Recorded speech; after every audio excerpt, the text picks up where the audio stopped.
Dan Lebatard. This time in refereeing, we're going to laugh at it in 40 years. Wait a minute. What? Andy Reid reached into his sock and pulled out a handkerchief with stains on it, and that's how he challenged stuff? Stugotz. How has tennis figured this out and nobody else can figure it out? Why are you guys clapping back there? You guys are doing... Well, that's what you do when you're awaiting a tennis challenge. You clap. Here comes the foot. Yeah. Here comes the foot.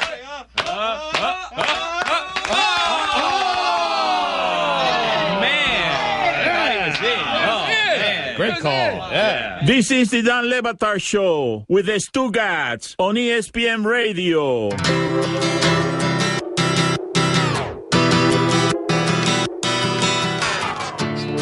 ESPN Radio is presented by Progressive Insurance. Guest on the Dan Lebatard Show appear via the Shell Pennzoil Performance Line. Here's your SportsCenter update. Cardinals head coach Bruce Arians is hospitalized with chest pains, according to people close to the situation. Tests so far have been favorable, according to another source. Monday Night Football tonight, a good one. It is Raiders and Texans from Azteca Stadium in New Mexico, 8:25 Eastern on ESPN Radio. And finally, Mexico. What did I say? You said New Mexico. Sorry about that. And finally, Disney Parks has announced that the long-awaited Avatar-themed extension to its Animal Kingdom theme park will finally be opening this summer of 2017. This SportsCenter is brought to you by JCPenney. Hurry in for unbeatable Black Friday deals with up to 40% off major appliances. Plus, get special financing on major appliance purchases with your JCPenney credit card. That's getting your pennies worth. JCPenney. For all the latest headlines and information, tune in to the SportsCenter on ESPN Radio all throughout the day. How complicated is it on ESPNU to have a special box for Mike Ryan, just on Mike Ryan, when Stugotz is reading? Because I feel like that would be entertaining to the audience. There, you just threw your arms up in the air, frustrated because... I mean, if I could defend myself here... Really? And I think I have to. Really? There was a story thrown in here that was handed to me last second because we're entertaining some very nice guests here. Okay? About a Rangers center, New York Rangers hockey, that sustained a broken fibula during Sunday's game. Two things. No one cares. Secondly, I can't pronounce his name, and you can't even pronounce his name. And so I had to scratch it off, and I had to put another story in, and I put the Monday Night Football game. Because I'm always promoting ESPN, man. A story that confused Mexico with New Mexico? Yeah, I don't know why I wrote that, man. I mean, I meant to write Mexico. Here's the worst part. He said New Mexico during the break. I was like, no, Stugotz, it's Mexico City, Azteca Stadium. Yeah, he had already corrected on you. I heard that, actually. Yeah. While I was entertaining those same guests. My apologies. I heard his correction of you. Yeah. Man, you do have an amazing reflex, like the doctor hits you on the knee and the knee kicks, the leg kicks out. Mm-hmm. A reflex that when you've done something wrong, blame others. Well, I don't know if it's blame others. It's just know your teammates. That's all I ever ask. Just know your teammates. And, I mean, know me. Know that I'm not very good at reading. Know that I struggle with certain words. And to put some guy, Mike Zybendod, I can't pronounce that name. It's never going to happen. Well, they're doing that on purpose to you. Oh. I did know my teammates to the point that I corrected you when you made the mistake and you made it a football game in Albuquerque. Yeah, what should he do there in terms of knowing your teammates? Because you've also complained that when he tells you something 10 times, it makes you nervous. Yeah. So when he tells you too many times, it makes you nervous. When he tells you once, it's not enough. What does he need to do there? Yeah, teammates, tough. Yeah, it is. Knowing this particular teammate comes with a whole library of frustration. It's tricky, and it changes hour to hour, maybe day to day. I understand that. What doesn't change is you blaming others. That will never change. That seems to be fairly consistent. No. We're going to get to useless sound here in a second. But now you guys are tattling to John Amici on me. Oh, boy.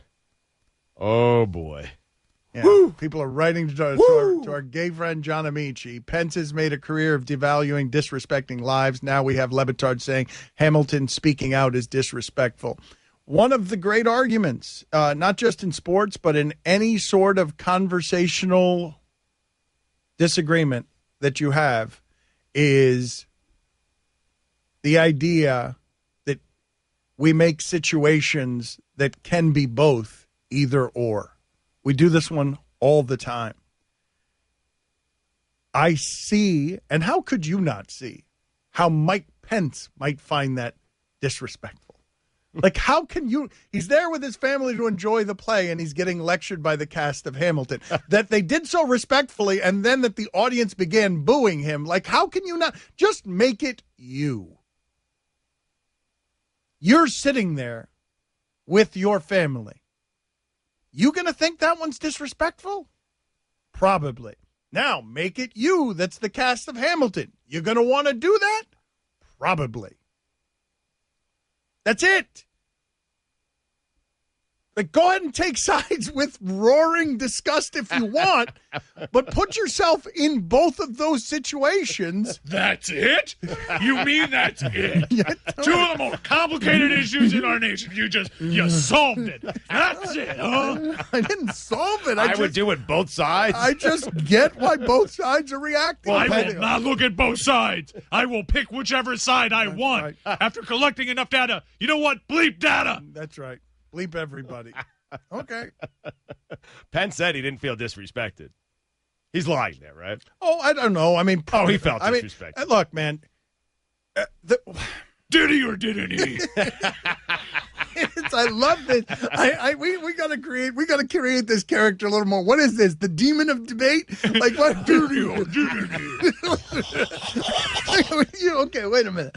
I want more from this character. What is it? So if we're being too neutral, if we're being too objective, if we're seeing too many sides, the evil, far too rational, the evil, dirty demon of debate makes Pick a side. All right, let's see. All right. So. I saw him on a Sunday morning news program. He seemed pretty insulted. I like that. Yes, okay. I like it. Did the passive-aggressive thing, saying that's for you to decide. Clearly disrespectful. What's he doing at the end there? Like, does he have a cold? Snarling. Oh, you got to make that sound, yes. But he only comes in when you can see both sides? That's only the only time. We need imaging for that. What are we going to call that? I don't like your reasoning issues out. I'd rather scream. He's the dirty demon of Are the Raiders for real or not? All right. Are the Raiders for real?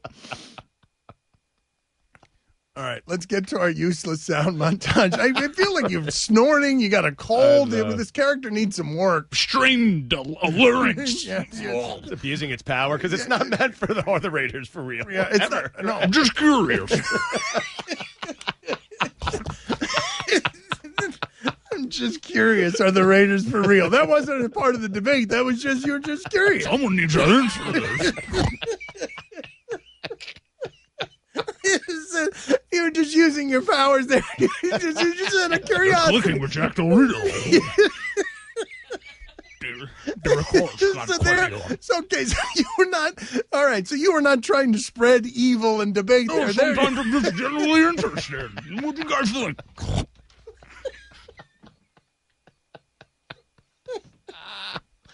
Let's give Bill O'Brien a little credit here. Okay, so you're the dirty demon. I'm all into this one in New Mexico tonight. You're the dirty demon of debate. I love it. That just has some interest in sports. Yeah. All right, let's get to our useless sound montage. We do this every week. There they are. Two of my favorites back in there. You'll recognize their voices when they make an appearance. A lot of Andy Dalton in here. We won't be hearing from him very much longer. Nope. No reason to listen to him anymore. He did have that season-ending injury yesterday. I'm telling you, if the Bengals could choose right now, and you told them, all right, here's your choice. A.J. Green's going to get hurt, or we're going to need to amputate Andy Dalton's right arm. The Bengals would say, okay, go ahead, amputate.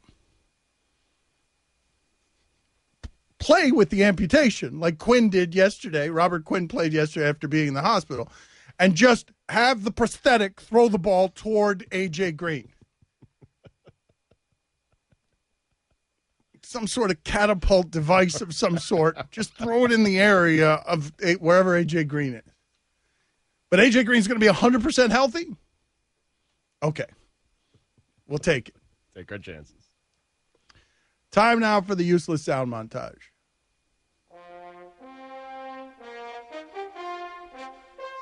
This is the way I truly feel. Every win is a team win. Every loss is a team loss. He might not be 100%, right now, but he's healthy. Reality 4-6. 6 losses is put your against the wall, and that's where we are. Best football play there is a kneel down. So love to end them all that way. I think whichever one plays better is going to win a game. I think at the end of the day, it's the team that makes the fewest mistakes is usually the one that ends up, with a big advantage. I think at the end of the day, we just have to realize where we're at and what we've done isn't good enough and change it. At the end of the day, we just got to get it done. I don't think there's anything else to say about it. I think at the end of the day, we just have to do our assignment, get our job done, and play with a whole lot of effort. I think at the end of the day, it's tough to win anywhere, especially when you're not at home. At the end of the day, we just got to understand what the situation we put ourselves in and go out there and make plays. If you just keep fighting and keep your nose to the grindstone and keep going and keep working and pay attention to the little details of your work. We know we haven't played a full game yet. This is our football team. It's the 2016 Packers. We're constantly on it, and it's never going to stop. That's how I always am anyway.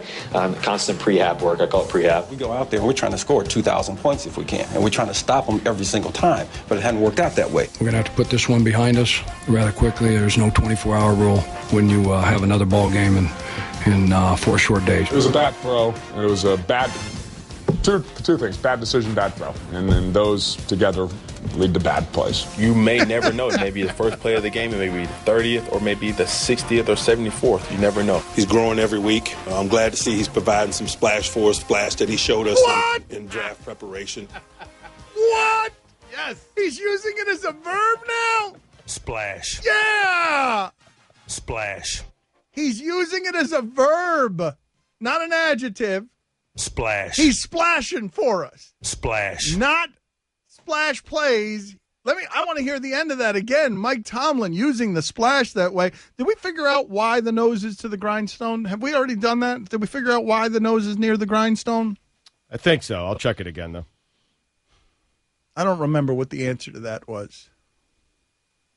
He's growing every week. I'm glad to see he's providing some splash for us, flash that he showed us in draft preparation. Providing some splash for us. That's not even a verb. Like, what the hell is that? How's he using that? That's not even... It's a noun. Yeah, that's a noun. Yeah. He's got... Splash. He's providing some splash for us. Splash. Who's he talking about? Who was providing some splash for them? Look it up. I'm not entirely sure. I didn't want you to look it up. I want... Look it up. You're listening to the Sweaty Dan Lebatard Show on ESPN Radio.